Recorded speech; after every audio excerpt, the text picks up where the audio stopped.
derecho legislado, codificado, guiado por principio de legalidad, pero también para asegurar la coherencia del mismo en aplicaciones de casos concretos, se trae también la noción de doctrina probable del derecho español y la de la jurisprudencia constante. Y aquí se empieza a incorporar en estas leyes, la primera que habla de la doctrina legal, de la Ley 61 de 1886. Yo he querido creer que la incorporación que se hace de esta idea de doctrina legal y de doctrina probable y de la jurisprudencia constante en estas leyes de 61 de 1886, 153 de 1887, 105 de 1890 y vigente todavía 169 de 1896, declarada constitucional por la Corte. Se hizo, miren ustedes la fecha, se hizo exactamente en el contexto de nuestra transición de un Estado federal a un Estado unitario. Teníamos de 23 años de Estado federal y tenía sentido. Me parece inmediatamente que frente a la federación de jurisprudencia que seguramente habría en la Constitución de Río Negro de 1863, era necesario como parte del programa munista, por así decir, de la centralización del Estado central, era necesario asegurar también la centralización jurisprudencial. Y yo creo que es por ahí por donde entran las nociones, y ese es el momento en donde entran las nociones a nuestro país de doctrina legal, de doctrina probable.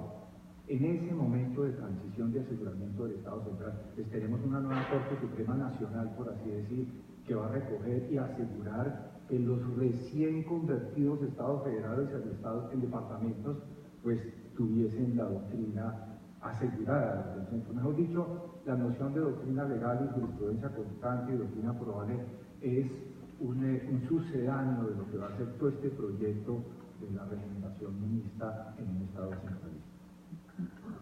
Eso lo menciono porque creo que coincide perfectamente el momento político con el momento de traerlo a través de estas leyes de 1886, 87, 90 y 96, que estamos en plena configuración del nuevo Estado central. Y bueno, allí en estas leyes, ustedes ya saben, allí hay una panoplia de cosas interesantes en donde primero se habla de doctrina legal, que son 3 decisiones uniformes, otra por allá en la 153, ya no me acuerdo, 2 decisiones uniformes, luego se habla de 3 decisiones uniformes, luego se vuelve a hablar de 2 decisiones uniformes. No sé, esa era como el vaivén que había, en estas leyes iniciales. Pasaron más de 70 años después de esta ley 1896, la 169 vigente todavía, repito, declarada constitucional por la Corte, para que se volviera a hablar del tema, y fue en el reglamento del Consejo de Estado del año 71, en donde se dijo, mire este otro elemento, William, usted que siempre está interesado y preocupado por el tema de la obligatoriedad del que vamos a hablar a continuación. Allí se habló, yo diría que por primera vez en el Consejo de Estado, sin mucha claridad, pero con esa intención, de la obligatoriedad de la jurisprudencia de sala plena. Lo que se decía en el reglamento es que la jurisprudencia de las secciones debería tomar en consideración la jurisprudencia de sala plena, porque si no, la propia sala plena podría retomar esos casos para juzgar. Y luego, como vieron, eso apareció después, por supuesto, en el recurso de súplica. Digamos, ya se formalizó en el recurso extraordinario de súplica en el 2304 del 89. Recuerden que yo era relator en esa época, me acuerdo, y una de las cosas interesantes que hacía el relator era que le pasaba a uno al ponente, antes del fallo, llegaba en la solicitud de relatoría para que la relatoría informara si había contradicción jurisprudencial, ¿no? Y metía como relator una especie de opinión, por supuesto simplemente informativa, porque se supone que en la relatoría estaba la información, pero una relatoría chiquita y se puede hacer, la información de cuál es la jurisprudencia vigente de la sala plena. Entonces uno podría decir, esta es la jurisprudencia de sala plena y la sección está diciendo esta otra cosa, tampoco era más lo que me podía decir. Pero es para significar que el peso que tenía, nuevamente, y ese peso uno lo puede leer en clave de obligatoriedad suave, pero en clave de obligatoriedad la jurisprudencia de la Sala Plena. Yo creo que el mejor ejemplo de eso, repito, es el recurso extraordinario que se estaba en el 2304. Y bueno, ya saben, sobre el mismo tema de jurisprudencia o doctrina legal, entendida la doctrina legal como se definían estas leyes, que eran 3 decisiones uniformes de la Corte, ¿verdad? 3 decisiones uniformes de la Corte o 2 decisiones uniformes de la Corte Suprema, entonces constituyen doctrina legal. Por eso es por lo que en el CEPACA y en el Código General del Proceso se sigue manteniendo la misma figura. No hemos cambiado nuestra figura de la expresión jurisprudencia, se mantiene.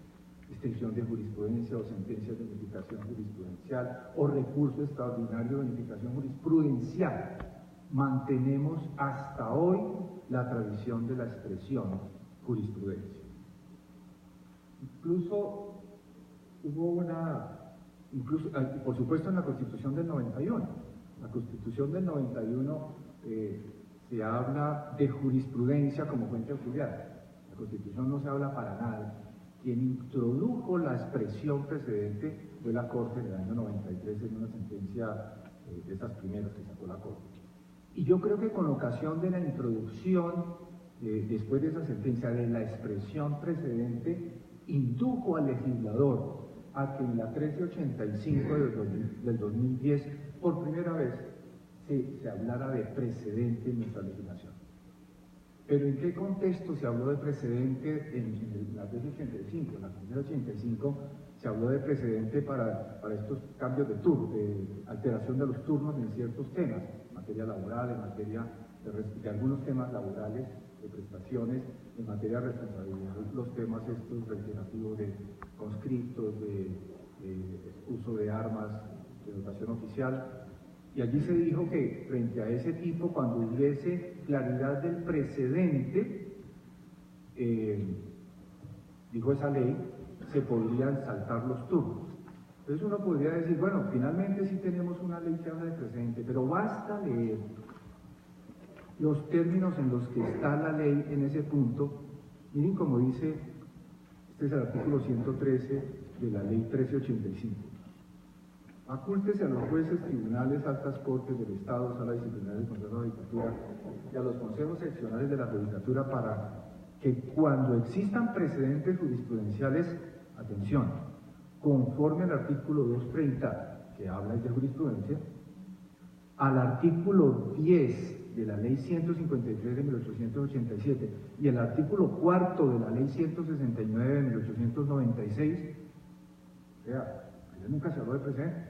Estábamos en el siglo XVIII, en el siglo XIX, y ahí nunca se habló de precedente. Entonces, yo creo que una interpretación correcta de la expresión precedente que aparece en la 1385 es necesariamente referida a la expresión jurisprudencia, porque no se puede entender entonces de otra manera la remisión que se hace a la Constitución, que habla de jurisprudencia, y especialmente a estas leyes del siglo XIX que nunca hablaron de precedentes, sino necesariamente de jurisprudencia. Esto para concluir entonces, bueno, no voy a mencionar que por ahora fue relevante, la expresión doctrina jurisprudencial ya venía también de la ley 153 de 1887, es decir, que ahora esta expresión se le inventó la Corte, hay que mirar. Seguramente son entendimientos diferentes, pero la expresión es absolutamente de vieja data. Entonces, una conclusión breve en esto es que nuestra tradición en relación con el tema es la de usar permanentemente la expresión jurisprudencia. Y no hay que ser vergonzante con eso. Hay que mantenerla, me parece a mí, legalmente está, constitucionalmente está, y yo creo que dan las respuestas. Ahorita que entremos en el tema del debate conceptual, vuelvo sobre la importancia de preservar la expresión, sin misterios y sin vergüenza. Cuando aparece la expresión en el año 93 por cuenta de la Corte Constitucional, y luego el Consejo de Estado, y luego en la Corte Suprema, se hizo, atención doctor William, porque vuelve al punto, particularmente en relación con el tema de la obligatoriedad. Lo que, como aparece en la expresión, está estrechamente relacionado con el tema de la obligatoriedad, porque cuando por primera vez lo hizo la Corte en el año 93 y en lo sucesivo, fue para asegurar supremacía como juez respecto de lo que harían las otras cortes en materia de derechos fundamentales, en materia de derecho constitucional. Entonces, digamos, no hay que perder de vista que esa noción de precedente más que nada fue, digamos, un instrumento útil para tratar de asegurar la obligatoriedad de la jurisprudencia, en este caso de la Corte Constitucional. Bienvenida entonces la noción de precedente. Irrumpe en Colombia en el año 93 de manera, digamos, poco habitual a lo que ha sido y sigue siendo, por eso cité hasta el Código General del Proceso, sigue siendo nuestra tradición, que es el uso de la noción de jurisprudencia, no la de precedente. Pero apareció, y cuando apareció se armaron, como ya les decía, varios debates. El primero de ellos es el debate conceptual. Me voy a detener, como les decía, en el debate normativo y apenas voy a enunciar una pregunta teórica para el tercer debate. Este es el que más interesa acá, pero voy a hacer una rápida referencia al conceptual para ilustrar el desorden que se armó con esa noción de jurisprudencia y por qué hay que volver sobre los fueros de la jurisprudencia.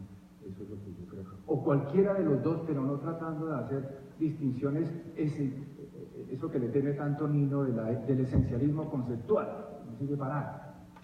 Si vamos a ser esencialistas conceptuales, eso no sirve para nada. Si uno logra superar la barrera del esencialismo conceptual en el sentido que tenga alguna utilidad, pues magnífico. Pero si uno puede utilizar, voy a adelantarme un poco ya al tema, si uno puede utilizar en este país la expresión jurisprudencia de la misma manera que la expresión precedente, pues no estamos haciendo nada. Uno le escucha o a los colegas, o a los abogados, o a los magistrados auxiliares, etcétera, ¿qué hay sobre este tema? ¿Qué jurisprudencia hay sobre este tema? De la misma manera que pregunta qué precedentes hay sobre este mismo tema, y no pasa nada. O sea, no estamos haciendo una hecatombe judicial si utilizamos una u otra expresión. Yo creo que es más esnovismo que otra cosa en realidad. El tema del debate conceptual básicamente es para recordar las distintas aproximaciones, yo creo que todas fallidas, que todos hemos intentado hacer, nuevamente porque caemos en el pecado del esencialismo conceptual. Entonces, por ejemplo, la Corte Constitucional aseguró, y también el Consejo de Estado después, que la noción de precedente estaba particularmente relacionada con la ratio decidendi, y esta es hecha esta distinción entre ratio, obiter y deciso. Y sí, pero creo que la jurisprudencia más o menos dice lo mismo sin las mismas expresiones latinas, ¿verdad? O sea, las razones que sustentan la decisión, las razones que responden al problema jurídico, que nosotros no llamamos ratio decidendi, sino tesis, poco valor, Jaime Giraldo Ángel, sin mayor misterio, desde hace mucho tiempo, es más o menos lo mismo. Pero quiero destacar, bueno, la Corte entonces dijo, no, que precedente es una decisión anterior. ¿Qué más pueden decir que precedente es algo que está antes? Luego el Consejo de Estado, no, que no es una decisión anterior, sino un número de decisiones anteriores, doctrina legal. ¿Cierto? 3, 2, 5, las que quieran, doctrina legal.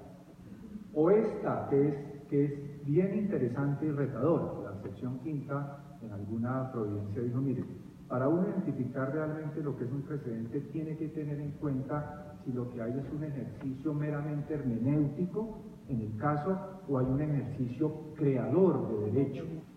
Entonces asoció particularmente la noción de precedente a la noción de creación del derecho.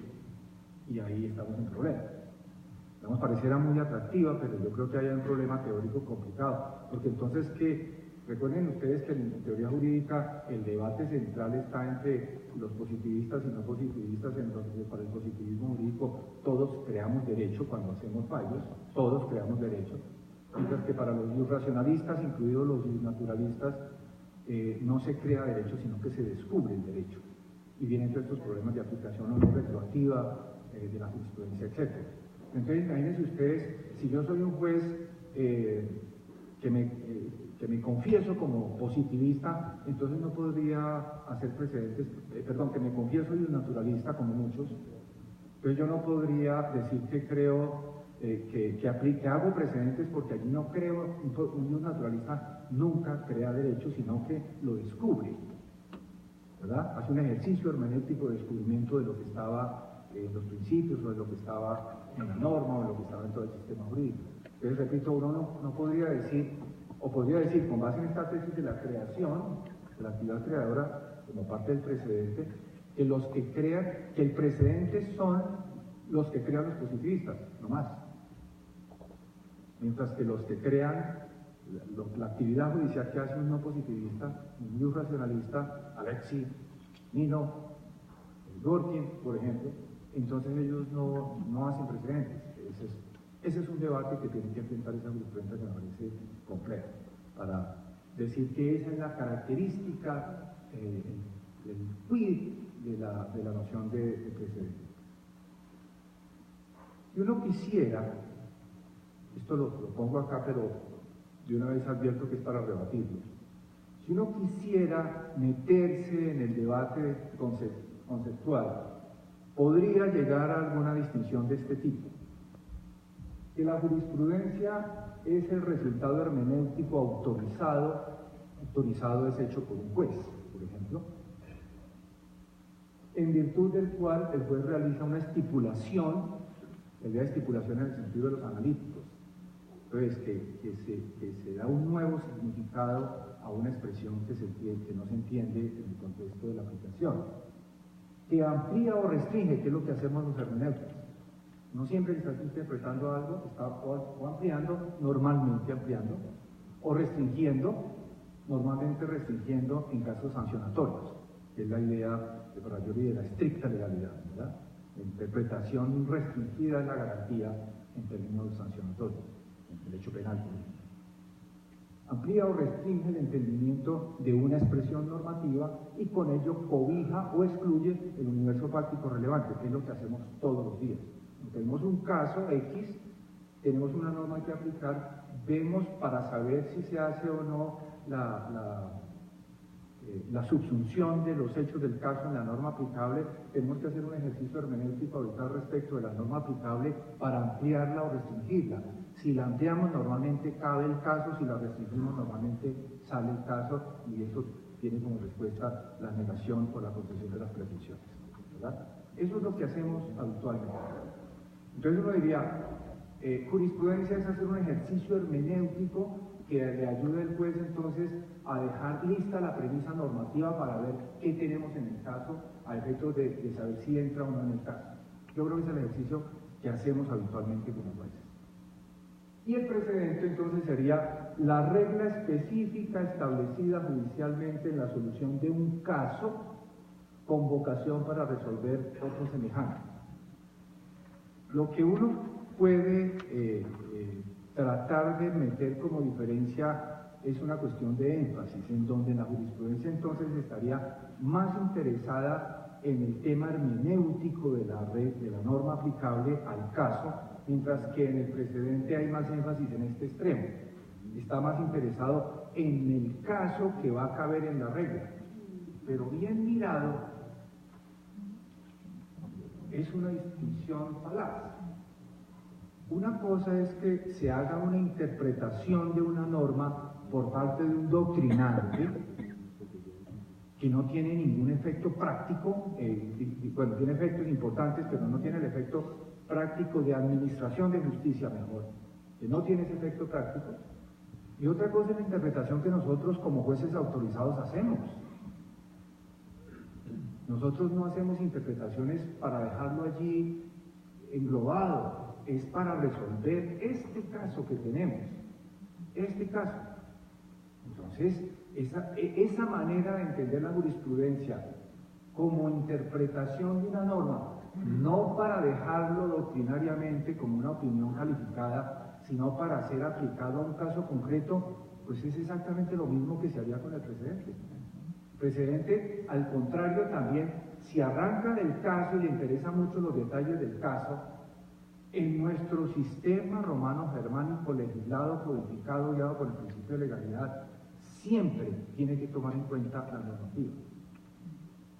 Entonces, nosotros cuando interpretamos, cogiendo el escenario de jurisprudencia, cuando interpretamos no es para echar globos, sino para aplicarlo a este caso.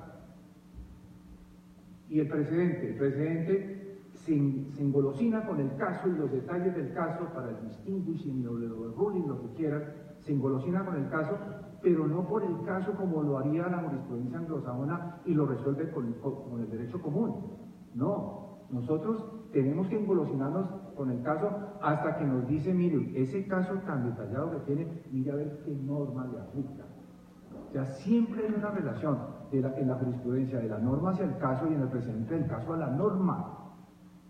Por eso es por lo que la figura es realmente extraña. En el sistema anglosajón, que cada vez más una línea del agua esa distinción, pero en el sistema anglosajón tiene sentido que se engolosinen con el caso para mirar casos anteriores, pero es que nosotros nos engolosinamos con el caso para mirar casos anteriores que estén enlazados con una norma, necesariamente. Yo no veo ninguna diferencia material entre jurisprudencia y precedente. La diferencia sería arrancar o por la interpretación para ser aplicada al caso, jurisprudencia, o por el caso para ser adecuada a una norma. Tenemos que adecuar a una norma. Tenemos un sistema romano-germánico guiado por principio de legalidad. Tenemos que aplicar una norma. En el sistema puro anglosajón no tienen necesariamente que guiarse por estas otras normas y por eso es por lo que miran los distinguishen o los overruling con detalle para ver si hay otros casos precedentes en el mismo sentido sin una norma referida. Cosa que, por cierto, como lo escuchaba alguna vez a Carujo, cada vez eso es una línea en el agua, repito, cada vez más, digamos, la influencia del continente hacia el sistema anglosajón ha hecho que cada vez se saquen más normas y empieza entonces seguramente a perderse la noción primigenia de lo que es el precedente ahora en Inglaterra.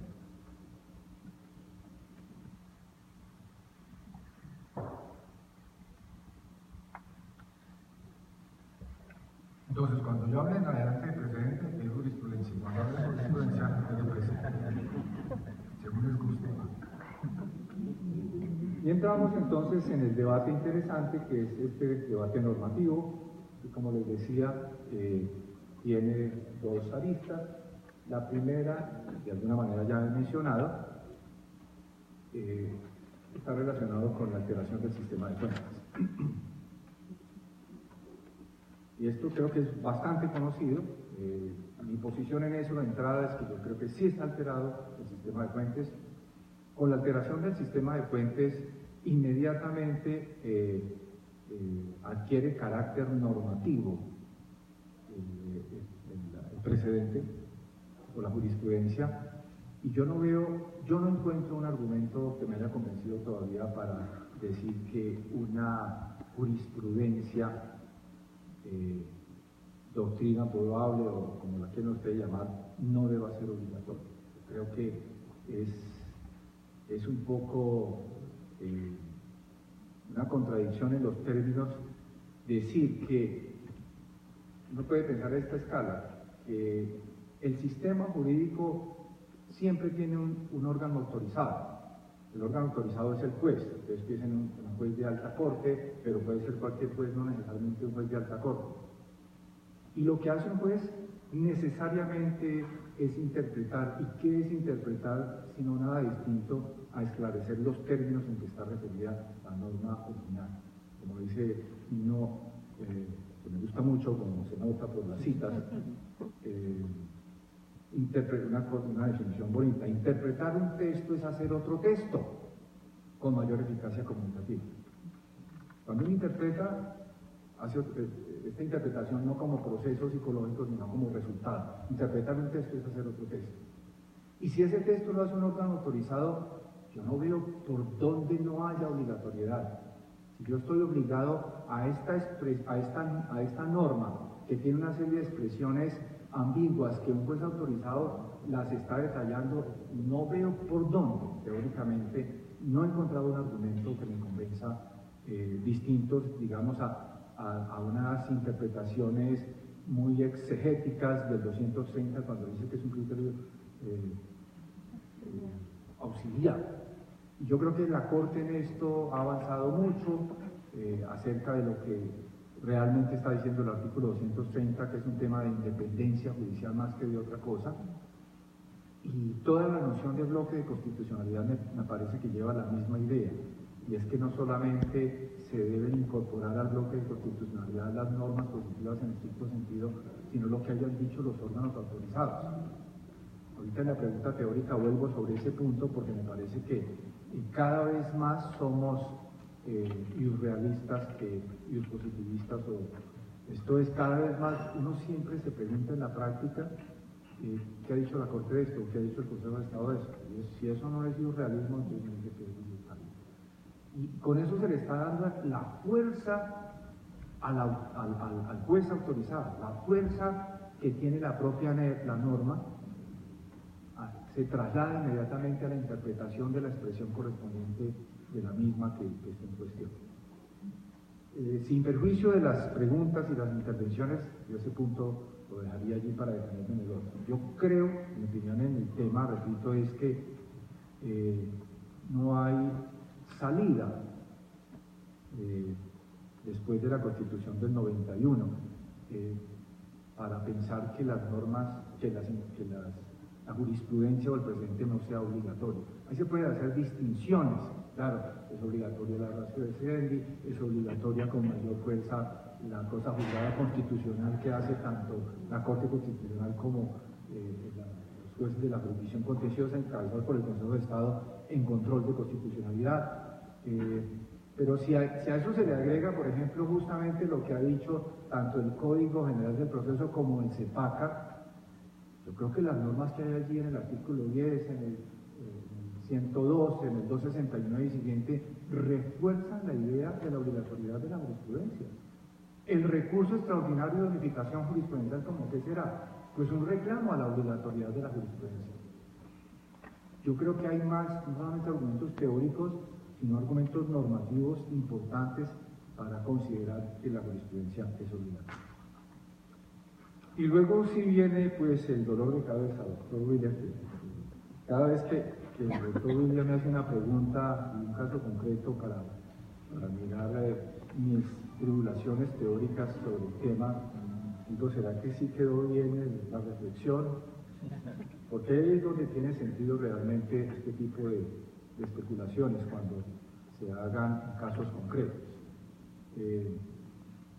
Yo lo he aplicado, convencido en algunos casos, creo que es la ruta correcta, pero que sea esa opinión no quiere decir que no sea realmente controvertido, y cuando se miran los casos concretos se sufre mucho en realidad con la posición teórica que tenga cualquiera que sea.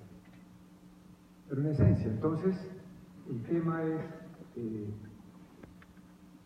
¿qué ocurre con los cambios de precedente o los cambios de jurisprudencia respecto de la situación concreta? Si se aplica a ese caso o se debe aplicar a casos posteriores. Como saben ustedes, ahí está retratada particularmente la tensión que hay, uno diría que entre seguridad jurídica y justicia nuevamente, en términos más generales. Y yo quisiera, antes de entrar en los detalles, dejar esbozada que la mejor respuesta a esa tensión entre seguridad jurídica y justicia, o la que a mí más me gusta, es la que ha dado Alexi en ese texto del concepto de validez del derecho. Como saben, esa tensión viene planteado desde el segundo, o la respuesta a esa tensión viene planteado desde el segundo ratio que toma Alexi. Y más o menos la tesis es la siguiente. La tensión entre seguridad jurídica y justicia es la misma tensión entre derecho y moral, en donde en términos generales debe prevalecer la seguridad jurídica, debe prevalecer el derecho en este caso, por encima de la moral, a no ser que se sobrepase, que es la tesis de Rasmus, el umbral de la injusticia, en cuyo caso debe prevalecer la moral, en este caso la seguridad jurídica y justicia, en este caso la justicia. Ese es el tema, digamos, en donde finalmente hay un asunto de razonabilidad y fundamentos de teoría de la argumentación para poder decir, aquí estamos frente a un caso habitual en donde debe prevalecer la seguridad jurídica, o aquí estamos en un caso en donde se sobrepasa ese umbral de la injusticia, en donde debe prevalecer entonces la justicia o la moral del caso. Voy a dejar esa tesis, repito así esbozada, gruesa, que yo creo que puede ser útil eventualmente para el debate que ahorita se pone en las soluciones que se han dado en distintas partes del mundo a esta problemática, repito, es qué hacer, cómo aplicar la jurisprudencia cuando hay cambios de la misma. Yo creo que tenemos claro todos el debate, el problema que hay allí, Ignacio, cuando hay un cambio de jurisprudencia.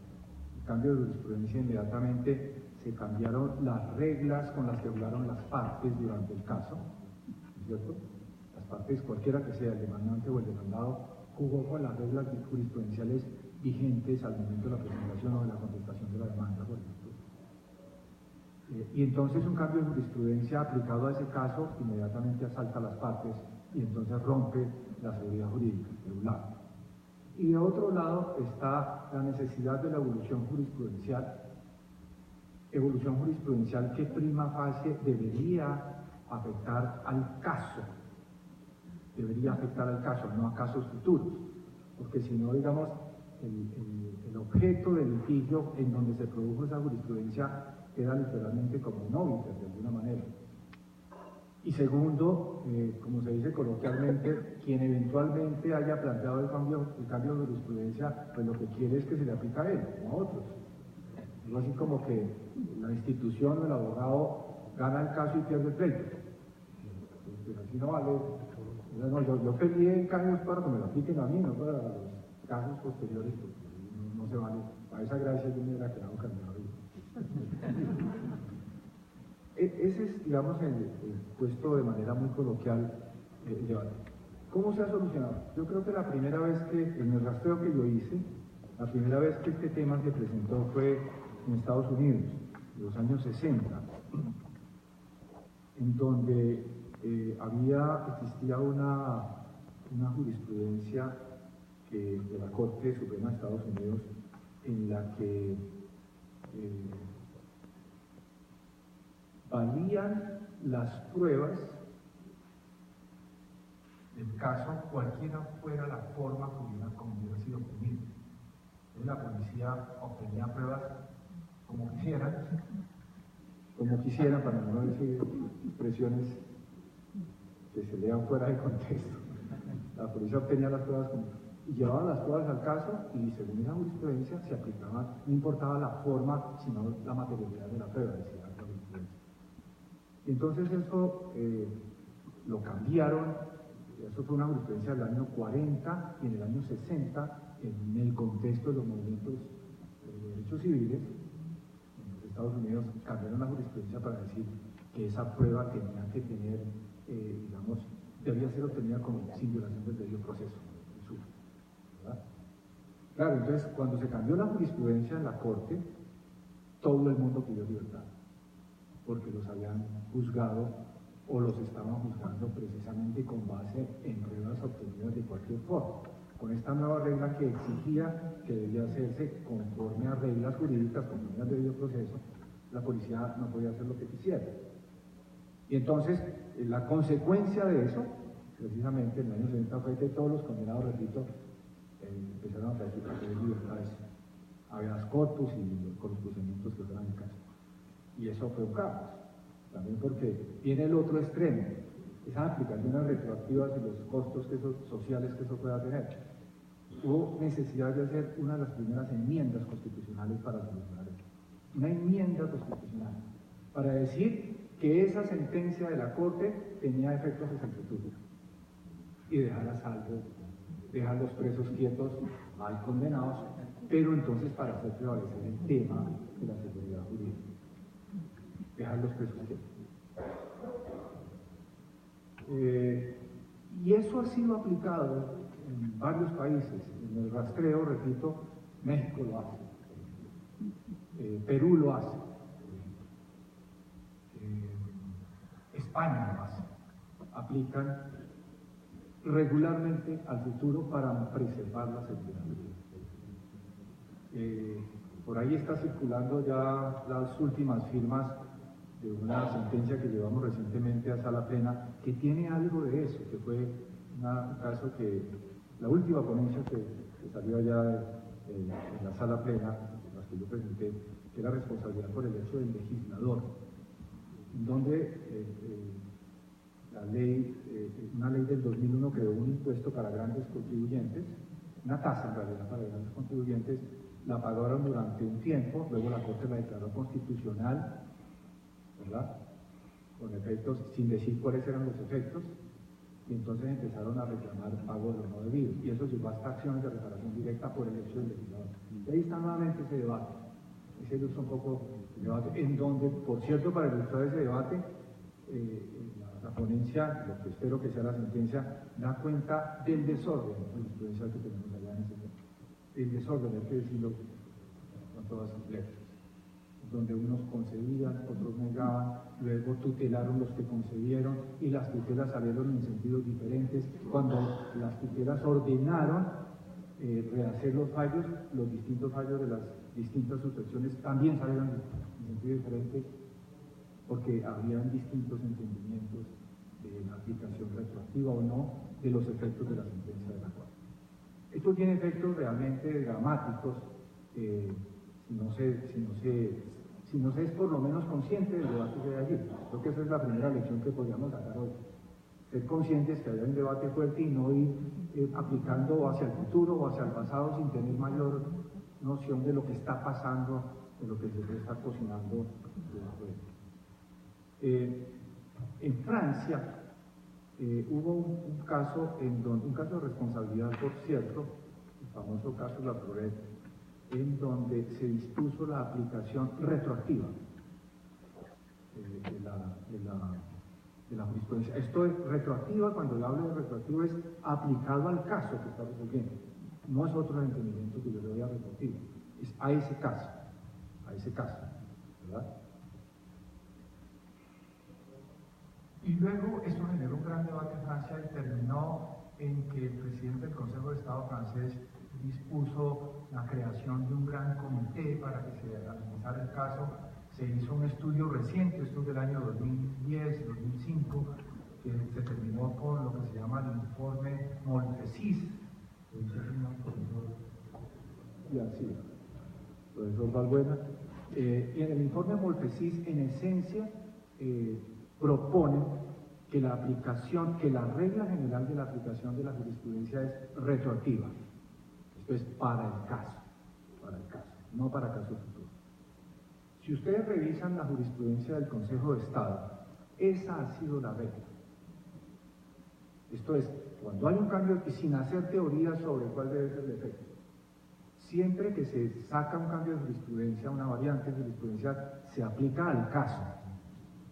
Hay excepciones que han sido bastante interesantes, una de ellas, una del doctor Lemos, sobre el tema precisamente de cesantías, en donde nuevamente en un desorden jurisprudencial, en la sección tercera, en algunas ocasiones, primero se admitía la demanda sobre esos temas, que eso ya empezaba a enrarecer el asunto, porque eso debería ser un asunto de la laboral, pero digamos por las consideraciones que fuera, en algún asunto de cesantías se empezó a admitir la demanda de reparación directa y a fallar de fondo, en algunas ocasiones accediendo a las pretensiones, en otras ocasiones negando las pretensiones, pero finalmente fallando de fondo.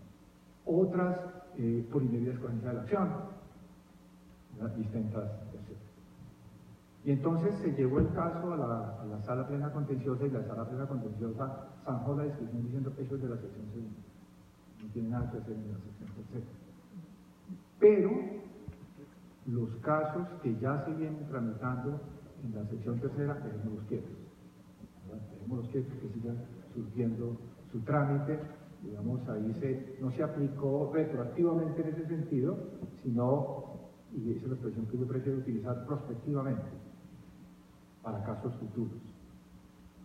Ella me ha pedido que hablara un poco de la expresión. Yo la utilizo, la retroactiva, muy localizada para el caso concreto y prospectiva, no para el caso concreto, sino para casos futuros. No, prospectivos. Retroactiva. Retrospectiva en el caso de que se estén tramitando otros asuntos. ¿De acuerdo? Esa es la regla que yo en algún auto incluí y que defiendo ordinariamente. Y hay, digamos, varias razones para eso. Eso se puede sustentar adecuadamente en términos teóricos y en términos normativos. Yo creo que se aguanta la idea de la retroactividad como regla. Eso no quiere decir que no se pueda pensar en excepciones. Yo creo que el problema interesante para el debate puede ser ese: ¿cuándo hacer excepciones a esa regla de la aplicación? Esto es, ¿cuándo aplicarla hacia el futuro? Y en consecuencia no se aplicaría para ese caso, ¿verdad? Yo creo que la manera, y ahí utilizo nuevamente el espacio teórico que antes mencioné, ahí uno se encuentra finalmente es en un escenario típicamente de proporcionalidad, un ejercicio de proporcionalidad mirando elementos de seguridad jurídica y elementos de justicia. Yo no veo otra salida que no sea una salida argumentativa, en realidad. Para lo cual, pues utilizando lo que se conozca allí de la teoría de la proporcionalidad, del ejercicio de la proporcionalidad, para lo cual uno puede utilizar una serie de elementos que podría llamar como una suerte de test que contribuya a ese ejercicio de proporcionalidad entre seguridad jurídica y justicia. Entonces, por ejemplo, una cosa en la que en las pretensiones de la demanda, esto es un caso simplemente posible, pero se puede enriquecer con muchos más elementos. El demandante sostuvo la pretensión solamente en un precedente consolidado. Y una es la situación en la que la parte contraria, el demandado, haya cuestionado esa jurisprudencia y otra en donde no la haya cuestionado. Y ahí hay una variante inmediata para efectos de pensar en si yo hago una jurisprudencia retroactiva o prospectiva. O cuando, esto es, el papel que juegan las partes en los distintos momentos procesales, para resumir, tanto en la demanda o en la contestación, en el curso del proceso, porque en el curso del proceso pueden pasar cositas, como que haya un cambio de jurisprudencia precisamente. Y algo que mencionaba William en algún comentario, que yo creo que es importante, los cambios de jurisprudencia, por ejemplo, procesales que se surgen en secciones distintas a las que uno está trabajando. Suele ocurrir que las reglas del Código General del Proceso o del CEPACA son las mismas, pero en la sección segunda le dan un entendimiento y en la tercera otra distinta. Supongamos que el cambio sea en la tercera y en la segunda se mantiene, pero durante el curso de un proceso, pero a la hora del fallo se tiene conocimiento del cambio de la jurisprudencia en la tercera. Eso es otro elemento a tener en cuenta. Recuerden ustedes que en la proporcionalidad, el ejercicio de la proporcionalidad termina en la ley de la colisión, de los principios en pugna, en donde se toman en consideración los contenidos normativos de esos principios, pero particularmente las particularidades del caso. Por eso yo resalto este tipo de particularidades que en un ejercicio de ponderación deberían ayudarnos a guiar un caso difícil a efectos de saber si va retroactivo o prospectivo. Repito, la participación de las partes, la manera como las partes presentaron o no esos cambios jurisprudenciales en la demanda o en la contestación o en el curso del proceso, Yo diría después que digamos, en el ejercicio de ponderación, la misma fortaleza que podría haber tenido la jurisprudencia que va a ser objeto de cambio. Recuerden que la fortaleza puede ser cuantitativa o cualitativa. Se encuentra unos casos, yo me acuerdo por ejemplo en un recurso de súplica que en estas salas especiales estuvimos analizando, William, sobre el quinquenio de la Contraloría, en donde pues eso ha sido también muy variado. Y haciendo una suerte de línea jurisprudencial, nos encontrábamos una tendencia X, ¿verdad? La procedencia o no del quinquenio, el monto de la liquidación de eso y la forma de liquidarlo. Y luego aparecía, recuerdo una providencia del doctor Vergara, que decía una cosa totalmente diferente. Y luego aparecía una jurisprudencia que retomaba la inicial. Pero el caso concreto, miren esto, el caso concreto ocurría justamente durante el mes que había estado en vigencia, por así decir, la jurisprudencia del doctor Vergara. Y ahí entonces la pregunta es, bueno, ¿a esa se la vamos a aplicar entonces retroactivamente? Y si uno miraba entonces la historia de lo que había sido esa línea jurisprudencial, llevaba a la conclusión de que había sido una jurisprudencia no solamente insular en términos cuantitativos, sino que comparados los argumentos se veían mucho más fuertes los del tercer grupo de jurisprudencia, que recogía con mayor solvencia argumentativa los del primer grupo de jurisprudencia. Y eso nos llevó a determinar, en el caso concreto, que no se aplicara a ese caso la jurisprudencia, que había que, en el recurso extraordinario de revisión, que habría que reiterar del tercer grupo de jurisprudencia. Pero no la aplicamos retroactivamente.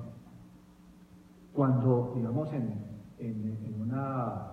una visión meramente formal del tiempo de vigencia de la jurisprudencia que cabía, en el caso concreto que era el caso del doctor Vergara, habría que hacerlo. Pero el contexto no nos daba, en realidad, en términos de justicia, diría yo, para hacer ese tipo de aplicación. Y ahí se negó entonces la pretensión, a pesar de que la jurisprudencia estaba vigente, a pesar de que no había sido planteado por las partes ese tipo de debate. Que las partes interesadas también pueden ocultar ese tipo de debates y cambios jurisprudenciales. Entonces, en suma, yo diría, para abrir el debate, doctor William y distinguidos miembros de la sección que aquí nos acompañan, la regla